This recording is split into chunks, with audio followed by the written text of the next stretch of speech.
नमस्कार, आप सुन रहे हैं सनातनी आवाज़ और मैं हूं आपके साथ तनु शर्मा। आप सबका स्वागत है। हमारा आज का विषय है अतिथि देवो भव, सनातन संस्कृति की वह परंपरा जो अजनबी में भी ईश्वर को देखती है।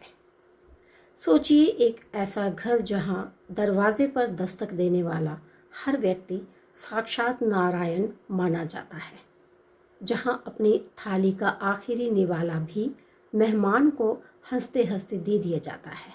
अतिथि देवो भव, ये केवल एक नारा नहीं है, बल्कि भारत की वह उदार आत्मा है जिसने हजारों वर्षों से पूरी दुनिया को स्वागत और सत्कार का पाठ पढ़ाया है। आज सनातनी आवाज़ पर हम उस महान दर्शन की गहराई में उतरेंगे जो सिखाता है कि मेहमान का आना कोई बोझ नहीं, बल्कि घर में साक्षात ईश्वर के आने जैसा सौभाग्य है। तैत्तिरीय उपनिषद में शिक्षा के अंतिम उपदेशों में से एक है अतिथि देवो भव। अतिथि का अर्थ है जिसकी आने की कोई तिथि या समय निश्चित ना हो। प्राचीन भारत में सराय या होटल नहीं होते थे, बल्कि हर गृहस्थ का घर एक आश्रम होता था। मेहमान चाहे मित्र हो या शत्रु, परिचित हो या अजनबी, उसका सत्कार करना गृहस्थ का सबसे बड़ा धर्म माना जाता था। दोस्तों, मेहमान को जल देना, आसन देना और मधुर वाणी से उसका स्वागत करना, ये वे छोटे छोटे कार्य थे जो एक साधारण घर को मंदिर बना देते थे। क्या आप जानते हैं कि शास्त्रों के अनुसार अतिथि के पैर धोना और उसे श्रद्धापूर्वक भोजन कराना अश्वमेध यज्ञ के समान फल देता है। भगवान कृष्ण ने स्वयं सुदामा के पैर धोकर दुनिया को ये संदेश दिया था कि मित्रता और अतिथि में कोई छोटा बड़ा नहीं होता।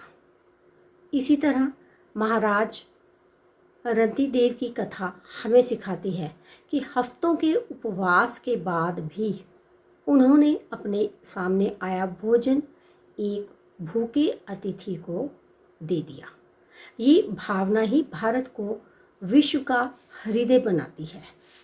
हमारा आतिथ्य स्वार्थ पर नहीं, बल्कि सर्वात्म भाव यानी सबके भीतर एक ही आत्मा को देखने पर आधारित है। आज के आधुनिक समाज में हम सुरक्षा और प्राइवेसी के नाम पर इतने बंद हो गए हैं कि पड़ोसी को भी घर बुलाने से कतराते हैं। लेकिन हमें समझना होगा कि आतिथ्य केवल भोजन कराना नहीं है, बल्कि एक मुस्कान और आदर देना भी है। जब हम किसी का स्वागत करते हैं तो हम अपने अहंकार को छोटा करते हैं। मेहमान के साथ जो सकारात्मक ऊर्जा घर में आती है वह किसी भी वास्तु शांति से बड़ी होती है। भारतीय संस्कृति की ये वह खूबी है जिसने सदियों से विदेशी यात्रियों को भी अपना कायल बना रखा है। सनातनी आवाज़ का मिशन है कि हम अपनी इस लुप्त होती महान परंपरा को फिर से हर घर का हिस्सा बनाएं। तो दोस्तों, अगर आपको भारत की ये सत्कार की भावना गर्व से भर देती है तो इस वीडियो को अधिक से अधिक लोगों के साथ साझा करें और कमेंट में अतिथि देवो भव लिखें और हमारे चैनल को सब्सक्राइब करें। आइए अपने दिल और घर के दरवाजे फिर से खोलें। करुणा और आदर ही असली सनातन है। तो इसके साथ ही मुझे दीजिए अनुमति, फिर मिलती हूँ कोई नया विषय लेकर। धन्यवाद।